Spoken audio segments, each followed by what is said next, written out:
Okay, good afternoon students. நம்ம இப்போ என்ன லெசன் பார்க்க போகிறோம் அப்படின்னா, கெமிஸ்ட்ரியில் யூனிட் 11 ஏர் அப்படிங்கிற லெசன் தான் நம்ம பார்க்க போகிறோம். கெமிஸ்ட்ரியில் 3rd லெசன். ஓகேவா? ஸோ இந்த லெசனில் நம்ம என்னென்னலாம் பார்க்க போகிறோம் அப்படின்னா, இப்போ ஏர் அப்படின்னு எடுத்துட்டோம் அப்படின்னா அதில் என்னென்ன இருக்கும், நிறைய கேஸஸ் இருப்பாங்க. ஆக்சிஜன் மட்டும் இல்லை, carbon di oxide, nitrogen, methane, இந்த மாதிரி நிறைய கேஸஸ் இருப்பாங்க. ஸோ அதில் சில கேஸஸ் பற்றி தான் நம்ம இங்கே பார்க்க போகிறோம். So know about the occurrence and composition of oxygen, nitrogen and carbon dioxide in the atmosphere. So நம்ம இங்கே 3 gases பற்றி பார்க்க போகிறோம். You understand the properties and uses of oxygen, nitrogen and carbon dioxide. So இதனுடைய properties, uses பார்க்க போகிறோம். Understand the nitrogen fixation. Identify cause of greenhouse effect, global warming and acid rain. So இப்போ இதெல்லாம் தான் வந்து பார்க்க போகிறோம். இதனுடைய ப்ரிவென்டிவ் மெஷர்ஸ் அப்படிங்கிறது நம்ம இந்த லெசனில் பார்க்கலாம். ஓகேவா? Okay, let's go to the lesson. So இப்போ இன்ட்ரடக்ஷன் அப்படின்னு எடுத்துக்கிட்டோம் அப்படின்னா, air is a mixture of gases that surrounds our planet Earth. So இப்போ நம்ம பூமியை சுற்றி என்ன தான் இருக்குது, ஏர் அப்படிங்கிறது தான் இருக்குது. மிக்சர் ஆஃப் கேஸஸ் அப்படின்னு சொல்லுவோம். நிறைய கேஸஸ் மிக்சிங் ஆகி தான் இருக்குது. It is essential for the survival of all the living things. எல்லாருக்கும் என்ன தேவை, கேஸ் தேவை. அதாவது ஆக்சிஜன் அப்படிங்கிறது தேவை, கார்பன் டை ஆக்சைடு தேவை, நைட்ரஜன் அப்படிங்கிறது தேவை. Air contains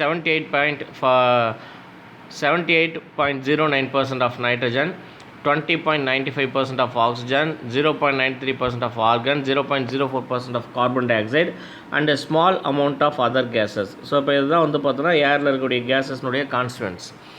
We are breathe in oxygen and breathe out carbon dioxide. Plants in turn use carbon dioxide for photosynthesis and release oxygen into the atmosphere. Since men have been cutting down trees for their needs, the amount of carbon dioxide in the atmosphere is increasing. This is responsible for the raising of atmospheric temperature. So இப்போ நம்ம ஃபோட்டோசிந்தசிஸ்க்கு வந்து plan பார்த்தோம் அப்படின்னா என்ன பண்ணுது, carbon டை ஆக்சைடை அதிக அளவில் எடுத்துகிட்டு ஆக்சிஜனை நமக்கு வெளிவிடுது. ஸோ அதனால் அனிமல்ஸுக்கு வந்து பார்த்தோன்னா நம்ம ரெஸ்பிரேஷனுக்கு எந்த கேஸ் எடுத்துக்கிறோம், ஆக்சிஜன் தான் எடுத்துக்கிறோம். கார்பன் டை ஆக்சைடை நம்ம ரிலீஸ் பண்ணுறோம். அப்போ நம்ம ரிலீஸ் பண்ணக்கூடிய கார்பன் டை ஆக்சைடை பிளான்ட்ஸ் ரிலீஸ் பண்ணக்கூடிய ஆக்சிஜன் நம்மளும் எடுத்துக்கிறனால தான் அட்மாஸ்பியரில் carbon di oxide and oxygen level வந்து பார்த்தோம் அப்படின்னா ரிட்டைன் பண்ணப்படுது, சேமாக இருக்குது. இப்போ நம்ம மரங்களை வெட்டுறோம் அப்படின்னா, இப்போ மரத்தை வெட்டிட்டோம் அப்படின்னா நம்ம அனிமல்ஸ் விடக்கூடிய கார்பன் டை ஆக்சைடை கன்சியூம் பண்ணுறதுக்கு யார் கிடையாது, ட்ரீஸ் கிடையாது, மரங்கள் கிடையாது, செடிகள் கிடையாது. பிளான்ட்ஸ் இல்லாததுனால அட்மாஸ்பியரில் கார்பன் டை ஆக்சைடினுடைய அளவு என்னாகும், அதிகரிக்கும். ஸோ கார்பன் டை ஆக்சைடினுடைய அளவு அதிகரிச்சிச்சுன்னா அதுதான் என்ன, எதுக்கு ரெஸ்பாண்ட் ஆகுது, அட்மாஸ்பியரிக் டெம்பரேச்சர் அதிகமாகிறதுக்கு ரெஸ்பான்சிபிள் ஆகுது. Industries and vehicles release gases like carbon monoxide and sulphur dioxide into the atmosphere. அதாவது இண்டஸ்ட்ரீஸ், அதாவது தொழிற்சாலைகள்லேருந்து வெளியேறக்கூடிய புகை, வாகனங்கள்லேருந்து வெளிவரக்கூடிய புகை, இதில் வந்து பார்த்தோன்னா கார்பன் மோனாக்சைடும் சல்ஃபர் டை ஆக்சைடும் இருக்குது, ரைட்டா? ஸோ இப்போ இவங்க அட்மாஸ்பியரில் வரும்போது this has resulted in the effects of like global warming and acid rain which affect us in many ways. So இப்போ இவங்க தான் வந்து பார்த்தோன்னா குளோபல் வார்மிங்கும் ஆசிட் ரெயின், அமிலமழை பொழியறதுக்கும் காரணமாக இருக்காங்க. In total, the quality of air is gone in the modern days. In this lesson, we are going to study about the effects of like greenhouse gas effect, global warming and acid rain. First one வந்து பார்த்தீங்க அப்படின்னா oxygen. So all living things in the world need oxygen. We cannot imagine the world without oxygen. So oxygen இல்லாமல் இந்த உலகம் வந்து என்ன இல்லை, உயிரினங்கள் அப்படிங்கிறது இல்லை, ரைட்டா? Swedish chemist C.W. Scheele first discovered oxygen 1772. So இப்போ இவர் வந்து கெமிஸ்ட்ரி விஞ்ஞானி, ரைட்டா, வேதியியல் விஞ்ஞானி. இவர் தான் வந்து பார்த்தோம்னா 1772 ஆக்சிஜன் டிஸ்கவர் பண்ணுறாரு. And he called the gas fire air or vital life because it was found to support the process of burning.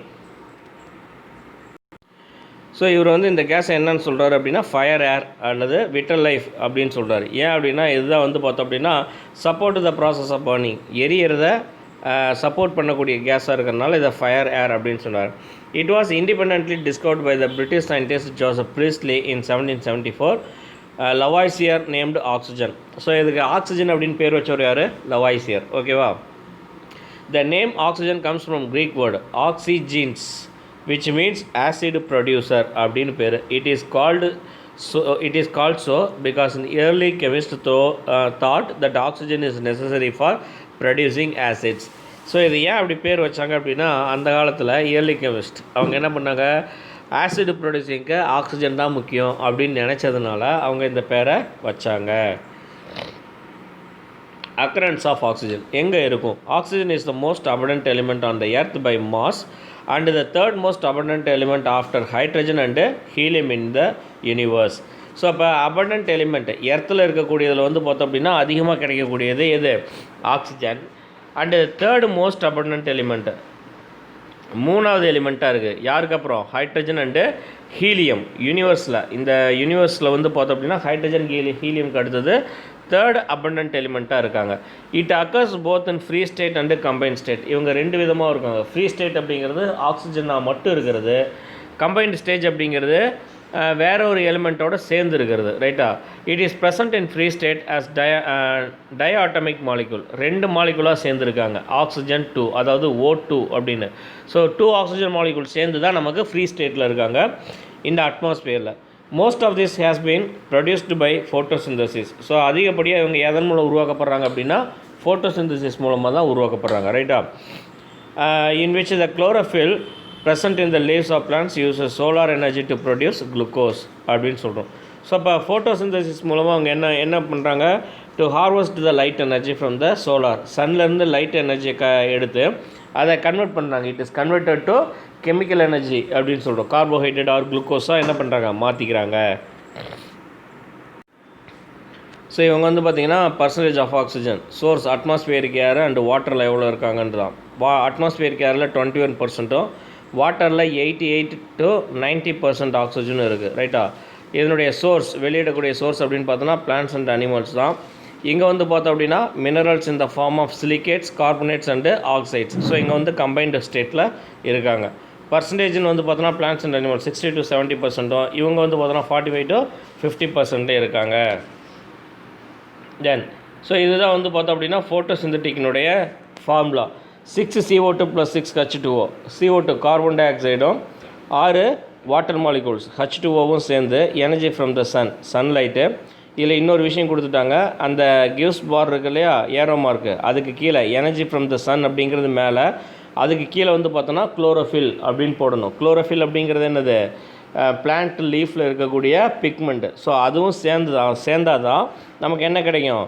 C6H12O6, அதாவது கார்போஹைட்ரேட் கிடைக்கும். குளுக்கோஸ்ன்னு சொல்கிறோம் இல்லையா, ப்ளஸ் H2Oவும் O2வும் கிடைக்கும். ஸோ இந்த ஃபார்முலா முழுமையாக இல்லை, இடையில என்ன கிடைக்கும் நமக்கு? H2Oவும் கிடைக்கும். ரைட்டா? வாட்டர் அண்ட் ஆக்சிஜன் ரெண்டுமே கிடைக்கும் பை ப்ராடக்டாக. In combined state it is present in the earth crust as silicates and metal oxides. So combined ஸ்டேட்டில் எப்படி கிடைக்கிது? எர்த்து கிரஸ்ட், பூமியினுடைய பகுதியில் சிலிகேட்டுகளாகவும் மெட்டல் ஆக்சைடுகளாகவும் கிடைக்கிது. It is also found in water and the surface of the earth triatomic molecule. So இப்போ இது வந்து பார்த்தோம் அப்படின்னா known as ozone is present in the upper layers of the atmosphere. அட்மாஸ்பியரில் நமக்கு 3 ஆக்சிஜன் மாலிகூல் சேர்ந்து try atomic நேச்சரில் ozone அப்படிங்கிற கேஸாக நம்ம பூமியை சுற்றி காணப்படுது. ஸோ இப்போ இந்த ஓசோன் இருக்கிறதுனால தான் வந்து பார்த்தோம் அப்படின்னா சன்லைட் நம்ம பூமிக்கு நேரடியாக வர முடியாதுல்ல. சரியா? ஸோ அப்போ இதுக்கு முன்னால் லெசனில் நம்ம ரெஃப்ராக்ஷன் படித்தோம் இல்லையா? ஸோ அப்போ அந்த மாதிரி என்ன ஆகுது? சன்லைட்டு ஓசோன் வழியாக வரும்போது கொஞ்சம் ரெஃப்ராக்டன் ஆகி தான் வருது. சரியா? ஸோ அதனால தான் நமக்கு அதிகப்படியான ஹீட்டை யார் தடுக்கிறா? இந்த ஓசோன் லேயர். இப்போ ஓசோன் லேயரில் வந்து ஹோல் இருக்குன்னு சொல்கிறாங்க இல்லையா? ஸோ அதில் சன்லைட்டு நேரடியாக வரும்போது அதிகப்படியான வெப்பம் அந்த இடத்துல உருவாகும் அப்படின்னு சொல்கிறாங்க.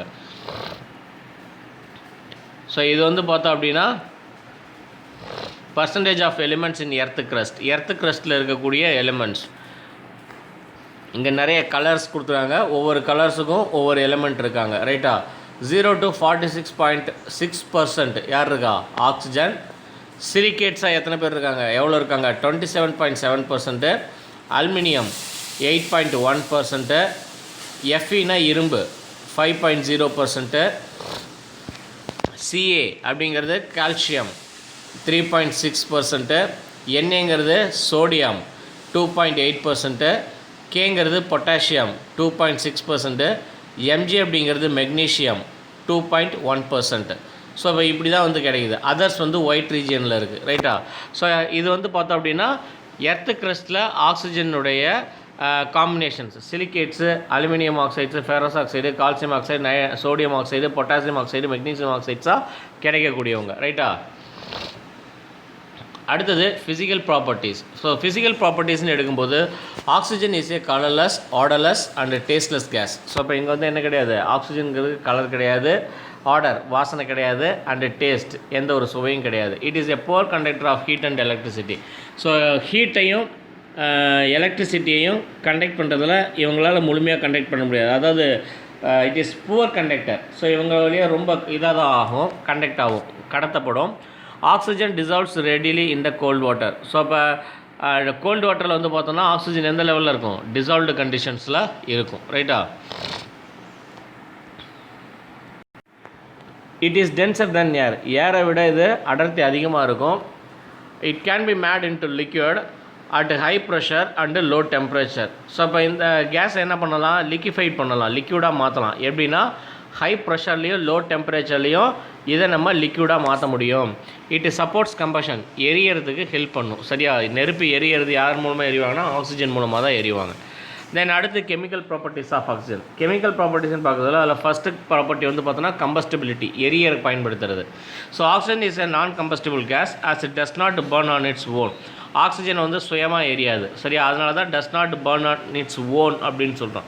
But it supports the combustion of other substances. ஆனால் மற்ற பொருள்கள் எரியறதுக்கு இவங்க என்ன பண்ணுறாங்க? சப்போர்ட் பண்ணுறாங்க.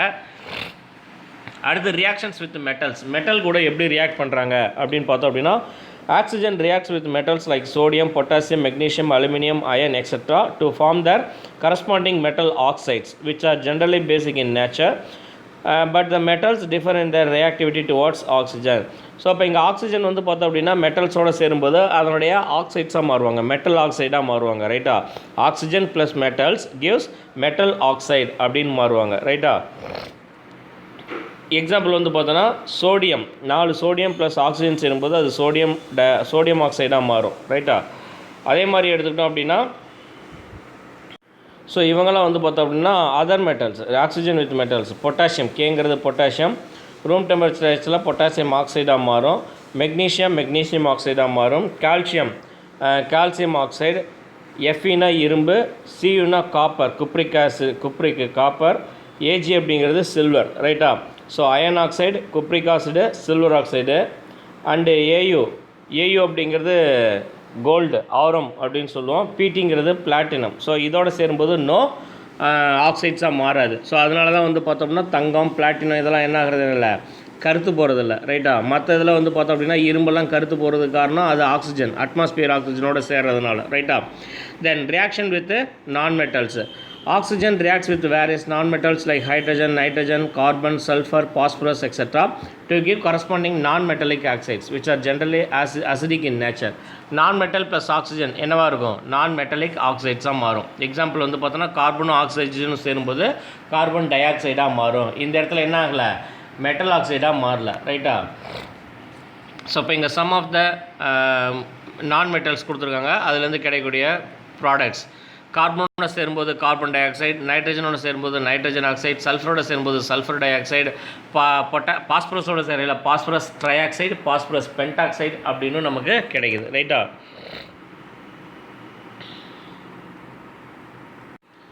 அடுத்து 4வது ரியாக்ஷன் வித் ஹைட்ரோகார்பன்ஸ். ஹைட்ரோகார்பன்ஸ் வந்து பார்த்தோம் அப்படின்னா compounds containing carbon and hydrogen ரெண்டும் சேர்ந்து இருந்துச்சுன்னா அதுக்கு பேர் ஹைட்ரோகார்பன்ஸ் சொல்லுவோம். இப்போ எக்ஸாம்பிளாக நம்ம பெட்ரோலியம்லாம் வந்து பார்த்தோம் அப்படின்னா ஹைட்ரோகார்பன்ஸ் தான். react with oxygen to form carbon dioxide and water vapor. So இப்போ ஹைட்ரோகார்பன்ஸோடு சேரும்போது கார்பன் டை ஆக்சைடையும் வாட்டர் வேப்பரையும் ப்ரொடியூஸ் பண்ணுது. Example wood, petrol, diesel, LPG etcetera. when they burn in oxygen they produce heat and light energy, hence they serve as fuel. So இப்போ அதனால தான் hydrocarbons நம்ம என்னவா பயன்படுத்துகிறோம்? ஃபியூல்ஸாக நம்ம பயன்படுத்துகிறோம். ஹைட்ரோகார்பன் ப்ளஸ் ஆக்சிஜன் என்னவா மாறும்? கார்பன் டை ஆக்சைடாகவும் வாட்டர் வேப்பராகவும் மாறுது. அண்டு அடிஷ்னலாக நமக்கு என்ன கிடைக்குது? ஹீட் எனர்ஜியும் லைட் எனர்ஜியும் நமக்கு கிடைக்குது. ரைட்டா? நெக்ஸ்ட்டு ரஸ்டிங், துருப்பிடிக்கிறதுன்னு அர்த்தம். The process of conversion of iron into its hydrated form of oxide in the presence of air and moisture is called rusting. Rust is hydrated ferric oxide. So இப்போ rusting, துருப்பிடிக்கிறது. எப்போ துருப்பிடிக்கும்? இரும்பு வந்து நம்ம ரொம்ப நாள் வெளியில் வச்சுருக்கோம் அப்படின்னா ஆக்சிஜன் இருக்குது.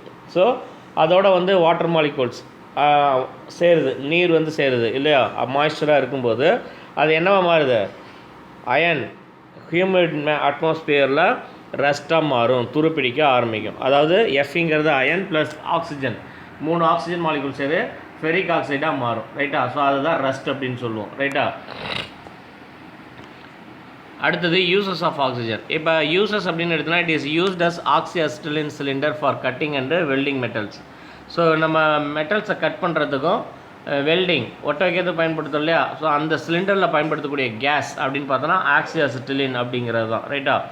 Then it is used to remove carbon impurities from steel. So நம்ம ஆக்சிஜனை பயன்படுத்தும் போது ஸ்டீலில் இருக்கக்கூடிய கார்பன் இம்ப்யூரிட்டிஸ்னால் இப்போ நம்ம என்ன சொல்லுவோம், கரித்துகள்கள் இருக்கும், அதை தான் கார்பன் இம்ப்யூரிட்டிஸ்ன்னு சொல்லுவோம். அதை நீக்கிறதுக்கு நம்ம இதை பயன்படுத்திக்கலாம். Plants and animals use oxygen from the air for respiration. So அனிமல்ஸோ பிளான்ட்ஸ் வந்து பார்த்தோம்னா ஆக்சிஜன் எங்கேருந்து எடுத்துக்கிறாங்க, ஏர்லேருந்து எடுத்துக்கிறாங்க ஃபார் தர் ரெஸ்பிரேஷனுக்கு. It is used as rocket fuel. So rocket ஃபியூலில் நம்ம ஆக்சிஜன் பயன்படுத்துகிறோம். It is used for artificial respiration by scuba divers, mountaineers, astronauts, patients etcetera. So இவங்களுக்கு வந்து பார்த்தோம் அப்படின்னா நம்ம ஆக்சிஜன் சிலிண்டர்ஸ் வழியாக என்ன பண்ணுறோம், நம்ம ஆக்சிஜனை அவங்களுக்கு கொடுக்குறோம். Mixed with powdered charcoal it is used as explosives. So oxygen powder charcoal கரித்தூளோட பயன்படுத்தும் போது இது வெடிக்கக்கூடிய தன்மையோடு இருக்கும். It is used in synthesis of methanol and ammonia. Methanol ப்ரொடக்ஷனுக்கும் அமோனியா ப்ரொடக்ஷனுக்கும் யார் தேவை, ஆக்சிஜனை நம்ம பயன்படுத்திக்கிறோம். ஸோ நெக்ஸ்ட் வந்து பார்த்தோம் அப்படின்னா nitrogen. So nitrogen is one of the most important element. Animals and plants need nitrogen for their growth. So இப்போ நைட்ரஜன் அப்படிங்கிறது வந்து பார்த்தோன்னா உயிரினங்களுக்கு முக்கியமான ஒரு பொருள். ஏன்னா நைட்ரஜன் இல்லாமல் உயிரினம் கிடையாது, சரியா. All living organisms contain nitrogen. It is an essential element present in the proteins and nucleic acids which are the building blocks of all living things. So அப்போ நைட்ரஜன் அப்படிங்கிறது நம்ம உடம்புல எங்கே இருக்கும், ப்ரோட்டீன் ஆகவும் நியூக்ளிக் ஆசிட் டிஎன்ஏவும் இருக்குது. So அப்போ DNA இல்லாமல் ஒரு ஆர்கானிசம் கிடையாது இல்லையா. ஸோ அப்போ நைட்ரஜன் இருந்துச்சுன்னா தான் டிஎன்ஏங்கிற ஃபார்மேஷன் அனிமல் அப்படிங்கிறதே இருக்கும். It was first isolated from the air by Daniel Rutherford in 1772.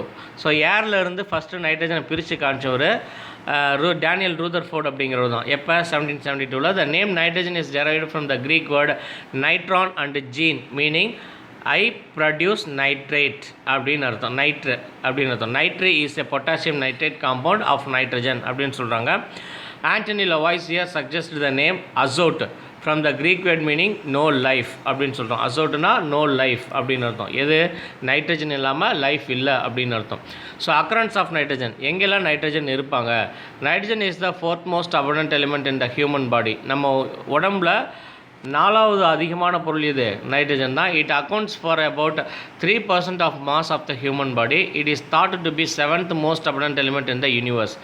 இந்த யூனிவர்ஸில் 7வது இடத்துல இருக்கக்கூடியது இந்த nitrogen gas. Titan the largest moon of Saturn, சனி கிரகத்தினுடைய நிலா, அதை தான் சாட்டன் டைட்டன்னு சொல்லுவோம்.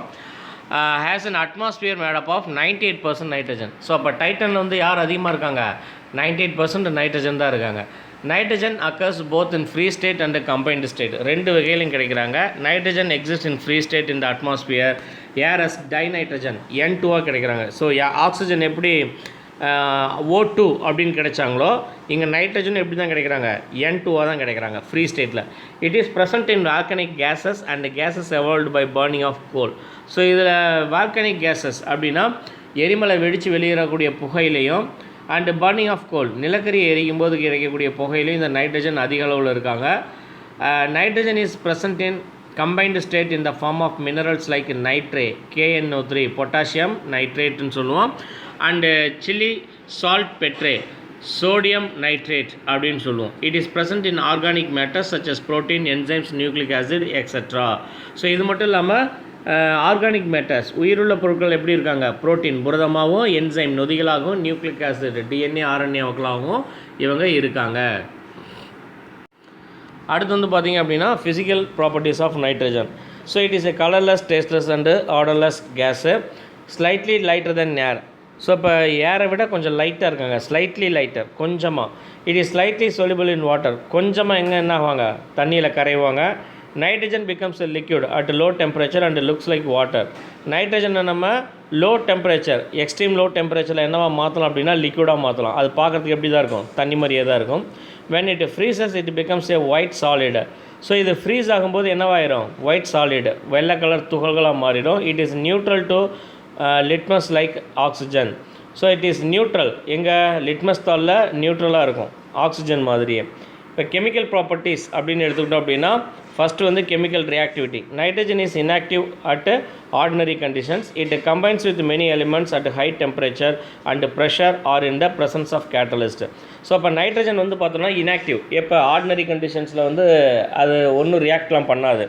அது கம்பைன் ஆகணும் அப்படின்னா எப்போ கம்பைன் ஆகும்?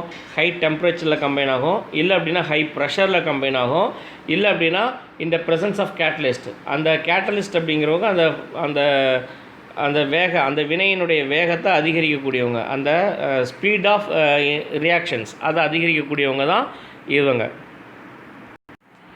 நெக்ஸ்ட் வந்து பார்த்திங்க அப்படின்னா combustion. So nitrogen is neither combustible nor a supporter of combustion. So nitrogen in the air moderates the rate of combustion. So அப்போ நைட்ரஜன் அப்படிங்கிறது ஒன்று கம்பஸ்டிபிள், எரியக்கூடியது, அதாவது எரிய வைக்கக்கூடியதாக இருக்கும், இல்லை அப்படின்னா சப்போர்ட்டர் ஆஃப் கம்பஷன், எரியறதாக இருக்கும், இல்லைன்னா எரிய வைக்கக்கூடியதாக இருக்கும். ஸோ அப்போ நைட்ரஜன் அப்படிங்கிறது ஏர் மாட்ரேட்ஸ், ரேட் ஆஃப் கம்பஷன் வந்து கொஞ்சம் மாற்றி அமைக்கக்கூடியது தான். ரியாக்ஷன் வித் மெட்டல்ஸோடு சேரும்போது இது வந்து என்னவா மாறும்? Nitrogen reacts with metal like lithium, calcium, magnesium etcetera at high temperature to form their corresponding metal nitrides. So இப்போ ஹை டெம்பரேச்சரில் நல்லா கவனிச்சிக்கணும், மெட்டல்ஸோடு சேரும்போது ஹை டெம்பரேச்சரில் தான் சேருது. ஸோ சேரும்போது மெட்டல் நைட்ரைடாக மாறுது, ரைட்டா? So metal plus nitrogen gives, மேலே முக்கோணம் போட்டிருக்காங்களே, அப்படி போட்டிருக்காங்க அப்படின்னா டெம்பரேச்சர் அதிகம் அப்படின்னு அர்த்தம், ரைட்டா? Example calcium plus nitrogen calcium நைட்ரைடாக மாறுது, ரைட்டா? எப்போ? ஹை டெம்பரேச்சரில். அடுத்து ரியாக்ஷன் வித் நான்மெட்டல்ஸோடு சேரும்போது nitrogen reacts with nonmetals like hydrogen, oxygen etcetera at high temperature to form the corresponding nitrogen compounds. So அங்கே நைட்ரஜன் காம்பவுண்ட்ஸாக மாறுது, ரைட்டா? ஸோ அப்போ எப்போ? இதுவும் ஹை டெம்பரேச்சரில் தான். Nonmetal plus nitrogen gives high டெம்பரேச்சரில் நைட்ரஜன் காம்பவுண்டாக மாறுது. எக்ஸாம்பிள் ஹைட்ரஜன் ப்ளஸ் நைட்ரஜன் அதிக டெம்பரேச்சரில் அமோனியாவாக மாறும், NH3 மாறும். NH3 அப்படிங்கிறது அமோனியா. நெக்ஸ்ட் வந்து பார்த்தோம் அப்படின்னா யூசஸ் ஆஃப் நைட்ரஜன். இப்போ நைட்ரஜனுடைய யூசஸ்ன்னு பார்த்தோம்னா liquid nitrogen is used as refrigerant. So இப்போ பதப்படுத்துதலில் நம்ம அதிக குளிர்விக்கிறதுல நம்ம எதை பயன்படுத்தலாம்? லிக்விட் நைட்ரஜன்ஸை பயன்படுத்தலாம். இப்போ நம்மளுடைய ஹியூமன் பார்ட்ஸு, அப்புறம் ஹியூமன் செல்ஸ், இதெல்லாம் வந்து பார்த்தோம் அப்படின்னா பதப்படுத்தணும் அப்படின்னா லிக்விட் நைட்ரஜனில் தான் வச்சுருப்பாங்க, கரெக்டாக? -128 டிகிரி செல்சியஸில். It provides an inert atmosphere for conducting certain chemical reactions. It is used to prepare ammonia by Haber process, which is then converted into fertilizers and nitric acid. So அப்போ ammonia fertiliser தயாரிக்கக்கூடியதில் Haber ப்ராசஸில் நம்ம மாற்றிக்கிறோம். Fertilisers and nitric ஆசிடை நம்ம உருவாக்கிக்கலாம். Nowadays it is used as a substitute for compressed air in tires. So அப்போ நம்ம petrol பங்கில் வந்து பார்த்தோன்னா nitrogen air அப்படின்னு போட்டிருப்பாங்க, N2 போட்டிருப்பாங்க. ஸோ அது வந்து பார்த்தோன்னா நம்ம கேஸ் ஆக்சிஜன், அதாவது நம்ம ஏருக்கு பதிலாக நம்ம எதை பிடிச்சிக்கிறோம்? நைட்ரஜனை பிடிச்சிக்கலாம், கம்ப்ரஸ்டு ஏரில் பிடிச்சிக்கிறோம். It is used for filling the space above mercury in high temperature thermometer to reduce the evaporation of mercury. So அப்போ தெர்மாமீட்டருக்குள்ளார வந்து பார்த்தோம் அப்படின்னா பாதரசம் இருக்கும் இல்லையா? ஸோ அதுதான் வந்து ரைஸ் ஆகி நமக்கு டெம்பரேச்சர் எவ்வளோன்னு காட்டும். ஸோ அது எவாப்ரேட் ஆகாமல் தடுக்கிறதுக்கு அந்த ஸ்பேஸில் நம்ம எதை நிரப்பி வைக்கிறோம் அப்படின்னா நைட்ரஜன் நிரப்பி வச்சுக்கிறோம். ஸோ அப்போ இந்த நைட்ரஜன் அப்படிங்கிறது அந்த இடத்துல வேக்யூம் இல்லாமல் தடுத்துக்குது. ஸோ அதனால் உள்ளே இருக்கக்கூடிய பாதரசம் என்ன ஆகுது? எவாப்ரேட் ஆகாமல் தடுக்கப்படுது. Many explosives such as TNT, trinitrotoluene, nitroglycerin and gunpowder containing nitrogen. So அப்போ வெடிபொருட்களில் நைட்ரஜன் அதிக அளவில் நம்ம பயன்படுத்துகிறோம், TNTயில், கன்பவுடரில் and நைட்ரோகிளைசரினா. It is used for the preservation of foods, manufacturing of stainless steel, reducing fire hazards and as part of the gas in incandescent light bulbs. So அப்போ nitrogen வேறு எங்கெல்லாம் பயன்படுத்துகிறோம்? Preservation of ஃபுட்டை பதப்படுத்துறதுக்கு பயன்படுத்துகிறோம். மேனுஃபேக்சரிங் ஆஃப் ஸ்டெயின்லெஸ் ஸ்டீல் தயாரிக்கிறதுக்கு பயன்படுத்துகிறோம், ஏன்னா மெட்டல்ஸோடு சேருது இல்லையா? ஸோ அது துருப்பிடிக்காமல் இருக்கணும். ரெடியூசிங் ஃபயர் ஹசார்ட்ஸ், வெடியை தடுக்கிறதுல தடுப்பு பொருளாக பயன்படுத்துகிறோம். And spot of gas in incandescent light bulb. Incandescent light அப்படிங்கிறது எது? நம்ம இந்த குண்டு பல்புன்னு சொல்கிறோம் இல்லையா, டியூப் லைட் இதெல்லாம். ஸோ அதில் ஒரு சின்ன பாட்டை நம்ம நைட்ரஜனை நம்ம பயன்படுத்திக்கிறோம்.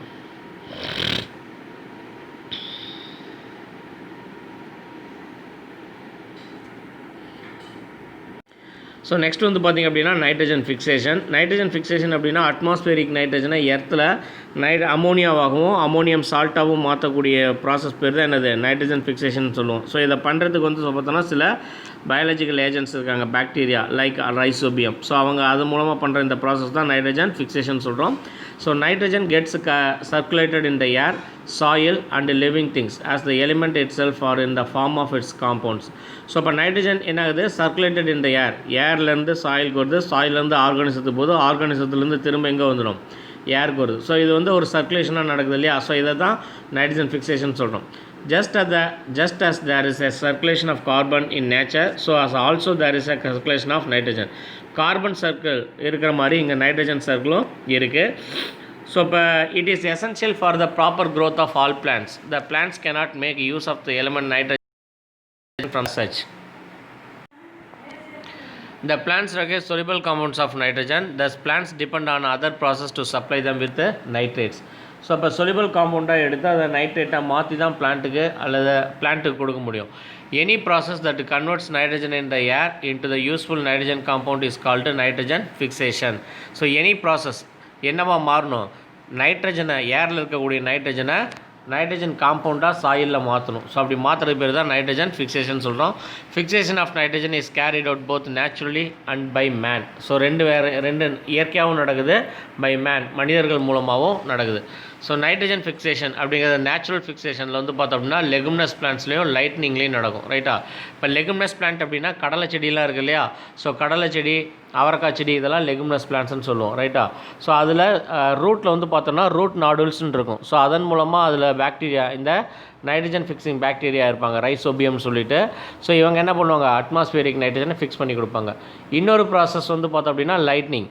மின்னல் மின்னும் போது நம்ம எர்த்துக்கு என்ன கிடைக்கும், அதிகமான நைட்ரஜன் நம்ம பூமிக்கு வரும். ரைட்டா. அதே ஆர்டிஃபிஷியல் ஃபிக்சேஷனில் வந்து பார்த்தோம் அப்படின்னா from ammonia and ammonium salt, இதுலேருந்து நம்ம நைட்ரஜன் டெரைவ் பண்ணலாம். அடுத்து வந்து பார்த்தோன்னா from nitric acid and nitrate salt, இதுலேருந்து நம்ம டெரைவ் பண்ணிக்கலாம், ஃபிக்சேஷன் பண்ணிக்கலாம். ஸோ இதுதான் வந்து பார்த்தோம் அப்படின்னா லெகுமினஸ் பிளான்ட்டில் இருக்கக்கூடிய ரூட் நாடுல்ஸ். நம்ம கடலை செடி எப்படிங்க பார்த்தீங்கன்னா தெரியும் உங்களுக்கு. ரைட்டா. ஸோ இந்த முடிச்சு, இந்த நாடுல்ஸுக்குள்ளார யார் இருப்பாங்க அப்படின்னா அந்த ரைசோபியம் பாக்டீரியா தான் இருப்பாங்க. ஸோ அவங்க தான் என்ன பண்ண போகிறாங்க, நைட்ரஜனை ஃபிக்ஸ் பண்ணி கொடுப்பாங்க. நெக்ஸ்ட் வந்து பார்த்திங்க அப்படின்னா carbon di oxide. So carbon di oxide is a chemical compound in which 1 carbon and 2 oxygen atoms are bonded together. So ஒரு கார்பனும் 2 ஆக்சிஜன் மாலிகுலும் சேர்ந்தது தான் என்னது, கார்பன் டை ஆக்சைடு அப்படின்னு சொல்லுவோம். It is a gas at room temperature. So room temperature அப்படிங்கிறது அங்கே room டெம்பரேச்சரில் இது என்னவாக இருக்கும், கேஸாக இருக்கும். It is represented by the formula CO2 அப்படின்னு சொல்லுவோம். It is found in the earth atmosphere and it sends back the solar energy which is reflected by the surface of the earth to make it possible for living organisms to survive. So it is found in the earth atmosphere. எர்த்தினுடைய அட்மாஸ்பியரில் தான் இருக்காங்க. and it sends back the solar energy. Solar energy வந்து என்ன பண்ணுறாங்க, அதிகமாக உள்ள வராமல் தடுத்து என்ன பண்ணுறாங்க, அனுப்புகிறாங்க. Sent backs solar energy which is reflected. எதன் மூலமாக, ரெஃப்ளெக்ஷன் மூலமாக தான். சரியா. அடுத்து வந்து பார்த்தோன்னா when carbon dioxide accumulates more in the atmosphere it produces harmful effects. Carbon di oxide அட்மாஸ்பியரில் அதிகமாக சேரும்போது அது என்ன பண்ணும், நமக்கு கெட்டதை விளைவிக்கும், ஹார்ம்ஃபுல் எஃபெக்ட்ஸை விளைவிக்குது. ஸோ கார்பன் டை ஆக்சைடினுடைய occurrence. Carbon di oxide is present in air to extent of about 0.03% by volume. So மொத்த அட்மாஸ்பியரில் எவ்வளோ தான் இருக்காங்க, 0.03 தான் இருக்காங்க. It is evolved by the plants and animals during respiration and is produced during fermentation reactions. So அப்போ plants and அனிமல்ஸினுடைய ரெஸ்பிரேஷனும் போது கார்பன் டை ஆக்சைடு வெளியே போகிறாங்க. அதே மாதிரி ஃபெர்மெண்டேஷன் ப்ராசஸ் நொதித்தலும் போதும் கார்பன் டை ஆக்சைடு தான் வெளியில் வர்றாங்க. ரைட்டா. Much of the naturally occurring carbon di oxide emitted from the magma through volcanoes. அதிகமாக வந்து பார்த்தோம் அப்படின்னா எரிமலை வெடித்து வெளியில் வரும்போது அந்த மேக்மா அப்படிங்கிறது அந்த எரிமலை குழம்பு இல்லையா.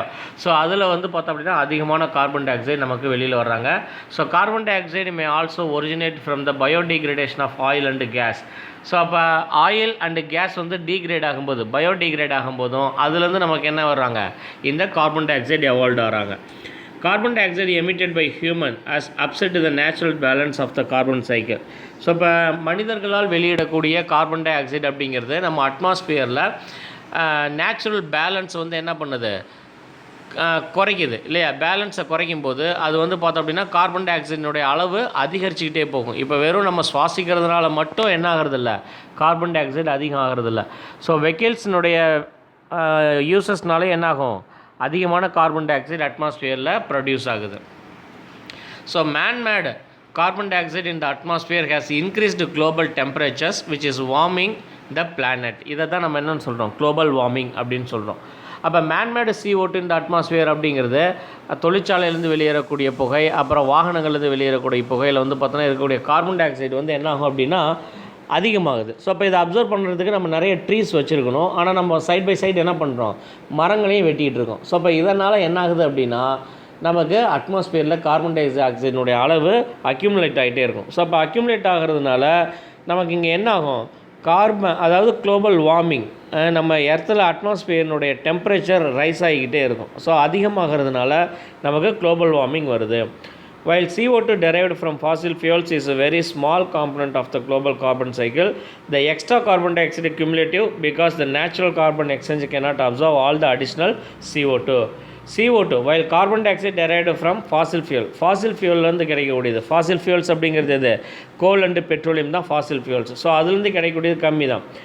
ஆனால் the extra carbon dioxide அதிகமாக எங்கே அக்யூமுலேட் ஆகுதுன்னா அதிகமாகுது அப்படின்னா because the natural carbon exchange cannot absorb. Natural carbon exchange அப்படின்னா பிளான்ட்ஸ் அண்ட் அனிமல்ஸினுடைய ரெஸ்பிரேஷன்ஸ் மூலமாக வரக்கூடியது என்ன ஆகலை, cannot absorb all the additional CO2. So அங்கே என்ன ஆகலை, எல்லாமே அப்சர்வ் பண்ணப்படுறதில்ல அப்படிங்கிறது தான். இப்போ விச் காசஸ் வந்து பார்த்தோம் அப்படின்னா கட்டிங் ட்ரீஸ் பண்ணும்போது, மரத்தை வெட்டும்போது என்ன ஆகுது, நமக்கு கார்பன் டை ஆக்சைடை அப்சர்வ் பண்ணக்கூடிய எலிமெண்ட்ஸ் அங்கே இல்லை, மரங்கள் இல்லாததுனால கார்பன் டை ஆக்சைடு அதிக அளவில் போகும். ஸோ ஹியூமன்ஸ் ப்ரீத்திங்லேயும் என்ன பண்ணுறோம், ரெஸ்பிரேஷன்லேயும் கார்பன் டை ஆக்சைடை வெளியிட்டுக்கிட்டே இருக்கும்.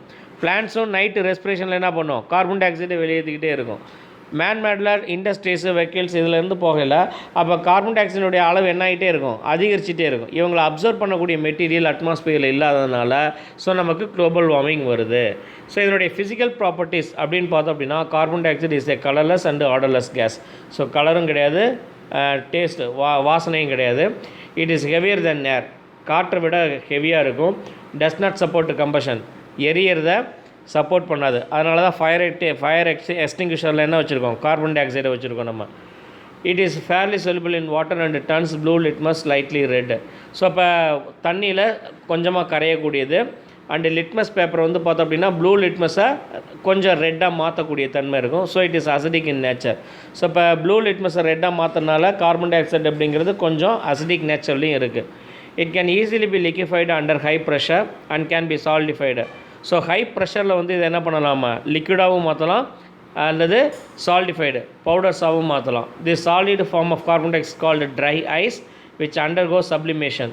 ஸோ இப்போ இவங்களை வந்து பார்த்தோம் அப்படின்னா carbon di oxide dry ice அப்படின்னு சொல்லுவோம். எதை, சால்டிஃபை பண்ணப்பட்ட கார்பன் டை ஆக்சைடை ட்ரை ஐஸ்ன்னு சொல்லுவோம். இவங்களை வந்து பார்த்தோம் அப்படின்னா undergo sublimation. Chemical properties of carbon di oxide. இப்போ கெமிக்கல் ப்ராப்பர்ட்டிஸ் அப்படின்னு பார்க்கும்போது கம்பஸ்டபிலிட்டி, எரியக்கூடிய தன்மை. It is non combustible gas and not a supporter of combustion. இது தனியாகவும் எரியாது, எரியிற பொருளை எரியவும் வைக்காது, சரியா. தென் ரியாக்ஷன் வித் மெட்டல்ஸோட சேரல lighter metals like sodium, potassium, calcium combine with carbon dioxide to form corresponding carbonates, whereas magnesium gives it oxide and carbon. So இப்போ light மெட்டல்ஸில் வந்து பார்த்தோம் அப்படின்னா இவங்க வந்து கார்பனேட்ஸாக மாறுறாங்க. அண்டு மெக்னீஷியத்தில் வந்து பார்த்தோம்னா மெக்னீஷியம் ஆக்சைடாகவும் கார்பனாகவும் தனித்தனியாக பிரிகிறாங்க. ஓகேவா.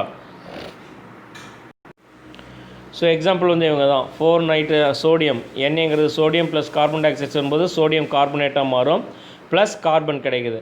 மெக்னீஷியத்தோடு சேரும்போது மெக்னீஷியம் ஆக்சைடாகவும் கார்பனாகவும் நமக்கு கிடைக்குது, ரைட்டா. Then reaction with sodium hydroxide, ஆல்கலைஸோடு போகும்போது சோடியம் ஹைட்ராக்சைடு பேஸ், அதாவது காரம், is neutralized by carbon dioxide acidic to form sodium bicarbonate salt and water. So அப்போ சோடியம் ஹைட்ராக்சைடு அப்படிங்கிறது பேஸு, இதோட கார்பன் டை ஆக்சைடு ஆசிட் சேரும்போது நியூட்ரலைஸ்ட் ஆகுது. நியூட்ரலைஸ்ட் ஆகிட்டு நமக்கு என்ன கிடைக்குது, சோடியம் பைகார்பனேட் சால்ட்டாகவும் வாட்டராகவும் நமக்கு கிடைக்குது, ரைட்டா. ஸோ இதுதான் அதுக்கான equation. NaOH + CO2 gives NaHCO3. இதுதான் sodium bicarbonate plus H2O water. அடுத்து ரியாக்ஷன்ஸ் வித் லைம் வாட்டர். சுண்ணாம்பு தண்ணியோட சேரல் என்ன ஆகுது, when a limited amount of carbon dioxide is passed through the lime water it turns milky due to the formation of insoluble calcium carbonate. So இப்போ Lime வாட்டரில் இதை போடும்போது அது என்னவா மாறும், மில்கி, அப்படியே பால் மாதிரி வெள்ளையாக திக்காக மாறும். ஸோ அதுக்கு காரணம் வந்து பார்த்தோன்னா அதில் இருக்கக்கூடிய formation of insoluble calcium carbonate வர்றது தான். ஸோ கால்சியம் OH2 இதுதான் என்னது lime water plus carbon di oxide சேரல calcium carbonate insoluble calcium carbonate கிடைக்குது, அதனால் அது மில்கியாக மாறும் plus H2O. When an excess amount of carbon dioxide is passed through lime water, it first turns milky and the milkiness disappears due to formation of soluble calcium hydrogen carbonate. So இப்போ இங்கே வந்து பார்த்தோம் அப்படின்னா அதிக அளவில் carbon டை ஆக்சைடை Lime வாட்டரில் சேர்க்கும்போது ஃபஸ்ட் அது என்னவாக மாறும், கால்சியம் கார்பனேட்டாக மாறும், அதனால் டர்ன்ஸ் மில்கி ஆகும். தென் திருப்பி அது என்ன ஆகும், மில்கினஸ் டிஸப்பியர் ஆகும். ஏன் டிஸப்பியர் ஆகுதுன்னா அதில் திருப்பி என்ன உருவாகுது அப்படின்னா சொலிபிள் கால்சியம் ஹைட்ரஜன் கார்பனேட் அங்கே உருவாகிறதுனால அது வந்து திருப்பி வாட்டரியாக மாறிடுது. ரைட்டா? Then uses of carbon di oxide எங்கெல்லாம் இதை பயன்படுத்தலாம் அப்படின்னா, carbon di oxide used to prepare soft drinks and aerated drinks. நம்ம குடிக்கக்கூடிய கார்பனேட்டட் ட்ரிங்க்ஸ் எது, பெப்சி, கோக்கு, பவன்டோ, பன்னீர் சோடா, இது எல்லாமே வந்து பார்த்தோம் அப்படின்னா கார்பனேட்டட் ட்ரிங்க்ஸ். ஓகேவா? ஸ்ப்ரைட்டு, 7up எல்லாமே. ஸோ இதில் இருக்கக்கூடியது வந்து கார்பன் டை ஆக்சைடு சேர்க்கறதுனால தான் அதில் வந்து ஹை ப்ரெஷரில் நமக்கு அந்த சோடா அசிடிக்கு நம்ம எப்போ அதை குடிக்கிறோம், நிறைய ஹெவியாக சாப்பிட்டோம் அப்படின்னா அதை நம்ம குடிக்கிறோம். ஸோ அப்போ அது சேர்க்கும்போது நமக்கு அது நியூட்ரலைஸ்ட் ஆகுது. ரைட்டா? It is used in fire extinguishers. இது வந்து எரியறதை தடுக்குது இல்லையா, எரியாது, ஃப்ரீயாகவும் எரியாது, எரியறதை சப்போர்ட்டும் பண்ணாதனால ஃபயர் எக்ஸ்டிங்விஷர்ஸில் பயன்படுத்துகிறோம். It is used in the manufacturing of sodium carbonate by Solvay process. Solvay process அப்படிங்கிறது சோடியம் கார்பனேட்டை உருவாக்கக்கூடிய ப்ராசஸ். ஸோ இந்த ப்ராசஸில் நம்ம சோடியம் கார்பனேட்டை நம்ம உருவாக்கிக்கலாம். அடுத்து வந்து பார்த்திங்கன்னா solid carbon di oxide called as dry ice is used as refrigerant. So dry ice நம்ம எதுக்கு பயன்படுத்தலாம், ரெஃப்ரிஜரண்ட் குளிர்விக்கிறதுக்கு பயன்படுத்தலாம். The gas is so cold that moisture in the air condensed on it creating a dense fog which is used in the stage shows and movie effects. So அப்போ ஸ்டேஜில் வந்து பார்த்தோம் அப்படின்னா நம்ம படத்துலலாம் பார்த்துருப்போம், அப்படியே தரையில் அப்படியே புகையாக இருக்கும் இல்லையா, மேகமாட்டம். ஸோ அதெல்லாம் பார்த்தோம் அப்படின்னா எதனால தான், இந்த ட்ரை ஐஸ் மூலமாக தான். It is used along with ammonia in the manufacture of fertilisers like urea. So அப்போ இது வந்து அமோனியாவோட சேர்க்கும்போது நமக்கு என்ன கிடைக்குது, யூரியா நமக்கு கிடைக்குது. யூரியா அப்படிங்கிறது என்னது, இட்ஸ் அ ஃபெர்டிலைசர் இல்லையா. Carbon di oxide can be used in the preservation of food grains, fruits etcetera. So அப்போ வந்து நம்ம தானியங்களையும் ஃப்ரூட்ஸையும் நம்ம ப்ரிசர்வேட் பண்ணுறதுக்கு, அதாவது பதப்படுத்துறதுக்கு எதை பயன்படுத்தலாம், கார்பன் டை ஆக்சைடை பயன்படுத்திக்கலாம். தென் green house effect and global warming. So இப்போ க்ரீன் ஹவுசஸ் அப்படின்னு பார்த்தோம் அப்படின்னா the solar radiation is absorbed by the surface of land and ocean. In turn, they release infrared radiation or heat into the atmosphere. Certain gaseous molecules present in the atmosphere absorb the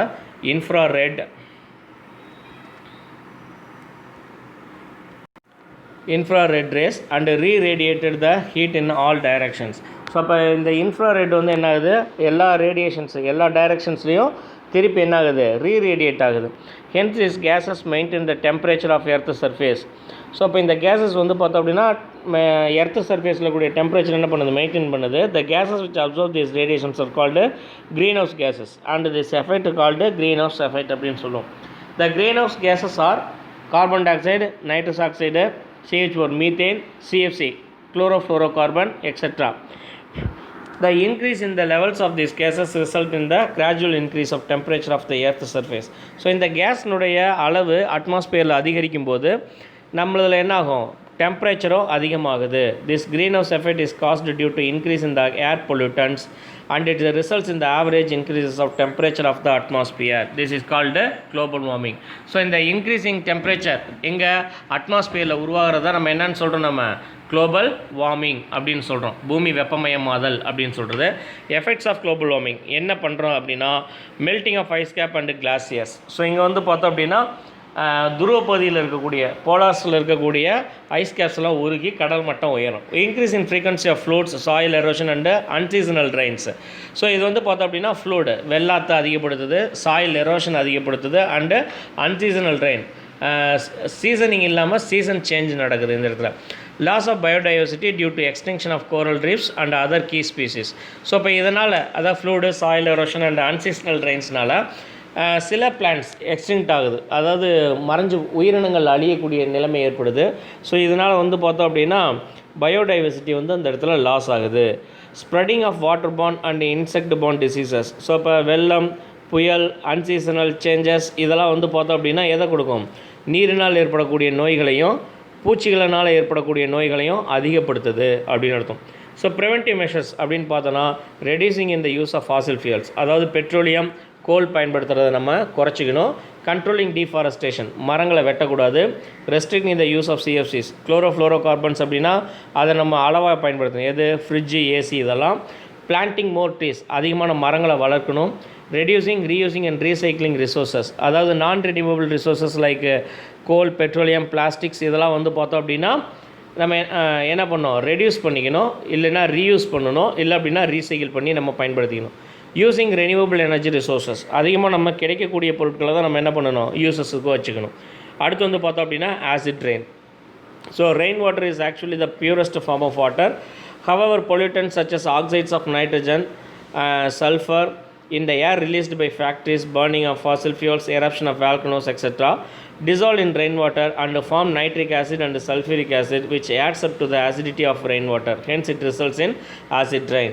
so இப்போ rain water அப்படிங்கிறது வந்து பார்த்தோம் அப்படின்னா purest form of water. ஆனால் இந்த purest form of வாட்டரில் நம்ம தொழிற்சாலையிலேருந்து எரிக்கக்கூடிய நைட்ரஜன் வேஸ்டஸ், நைட்ரஜன் ஆக்சைட்ஸும் சல்ஃபர் ஆக்சைட்ஸும் என்ன ஆகுது? அந்த புகை மூலமாக என்னாகும்? பர்னிங் வாகனங்கள்லேருந்து vehicles smoke, industrial smoke, burning of fossil fuel, eruption of volcano எரிமலை குழம்பு வெடிக்கிறனால வரக்கூடியது. இந்த புகையெல்லாம் மேலே அட்மாஸ்பியரில் போயிட்டு அந்த வாட்டர் ட்ராப்லெட்ஸோடு சேரும்போது அங்கே அதனுடைய பியூரிட்டி வந்து மாறும். ஸோ அப்போ அங்கே பியூரஸ்ட் ஃபார்ம் ஆஃப் வாட்டர் அவங்கன்றது அசிடிட்டியாக மாறும், ஆசிடாக மாறும். ஸோ இப்போ இந்த ஆசிட் அப்படிங்கிறது பார்த்தோன்னா நைட்ரிக் ஆசிடாகவும் சல்ஃபியூரிக் ஆசிடாகவும் மழையாக பெய்யும். அதை தான் நம்ம என்னென்னு சொல்கிறோம்? ஆசிட் ரெயின் அப்படின்னு சொல்கிறோம். எஃபெக்ட்ஸ் ஆஃப் ஆசிட் ரெயின் அப்படின்னு பார்த்தோம் அப்படின்னா it irritates eye and skin of human beings. So இப்போ மனிதர்களுடைய கண்ணுக்கும் தோலுக்கும் வந்து பார்த்தோன்னா இரிட்டேஷன், அலர்ஜி ஏற்படுத்தும். நம்ம ஹியூமன் பீயிங்ஸ் மட்டும் கிடையாது, மற்ற அனிமல்ஸுக்கும். It inhibits germination and growth of seedlings. So சாயிலில் ஆசிட் விழுறதுனால அந்த இடத்துல பிளான்ட்ஸ் என்ன ஆகும்? பிளான்ட்ஸ் வந்து வளராமல் போயிடும், ரைட்டா? அதே மாதிரி it changes the fertility of soil, destroys the plants and aquatic life. So சாயிலினுடைய ஃபெர்டிலிட்டியை இது மாற்றிடும், அசிடிக்காக மாற்றிடும். ஸோ அசிடிக்காக மாற்றுறதுனால இது வந்து என்னாகும்? அதில் வந்து பிளான்ட்ஸ் அண்ட் அக்வாட்டிக் லைஃபை அழிச்சிடும். It causes corrosion of many buildings, bridges. So வீடுகளில், பாலங்களில், நிலங்களில் வந்து பார்த்தோம்னா அரிப்பை ஏற்படுத்திடும். ஸோ அப்போ அதனுடைய குவாலிட்டி அப்படிங்கிறது மாறிடும், இல்லையா? ஸ்டெபிலிட்டி. இதனுடைய ப்ரிவென்டிவ் மெஷர்ஸ் அப்படின்னு பார்த்தோன்னா acid rain and its effects can be controlled by the following ways. எப்படியெல்லாம் இதை கண்ட்ரோல் பண்ணலாம் அப்படின்னா minimizing the usage of fossil fuels such as petrol, diesel etcetera. So fossil ஃபியூல்ஸை நம்ம கம்மியாக பயன்படுத்தணும். யூஸிங் சிஎன்ஜி, கம்ப்ரஸ்டு நேச்சுரல் கேஸஸை பயன்படுத்தணும், சிஎன்ஜிஸை பயன்படுத்தணும். And using non conventional source of energy. So அப்போ நான் கன்வென்ஷனலில் நம்ம பயன்படுத்துகிறோம், அதாவது ரெனியூவபிள் சோர்ஸஸை. Proper disposal of the industrial வேஸ்ட்டை ப்ராப்பராக டிஸ்போசல் பண்ணணும். அது அப்படியே புகையை வெளியிடுறதுனால தான் நமக்கு அட்மாஸ்பியரில் என்ன ஆகுது? இந்த கேஸஸ்லாம் சேர்றதுனால நமக்கு ஆசிட் ரெயின், குளோபல் வார்மிங் இதெல்லாம் நடக்குது, ரைட்டா? ஓகேப்பா, இதோட நமக்கு இந்த லெசன் முடியுது. நெக்ஸ்ட் லெசன் அடுத்த கிளாஸில் பார்க்கலாம். ஓகேவா? தேங்க்யூ.